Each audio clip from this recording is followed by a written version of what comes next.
Alright, so I got the 2-inch bit here. I've got a 2-inch pipe that I've cut off. And I've got it cut flush with the end of the fitting right here.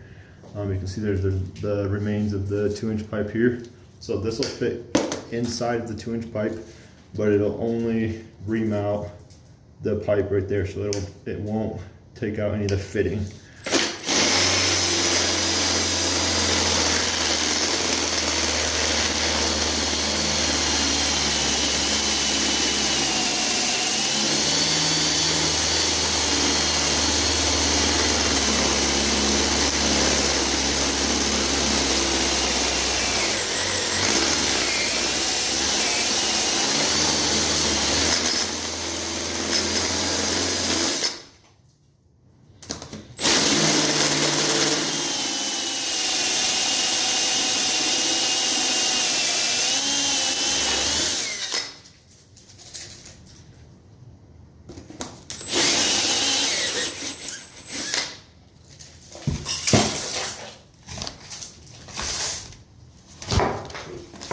Okay, so you keep going on that, it gets that all cleaned up, and then once it's all primed and everything and cleaned up, it goes right back together.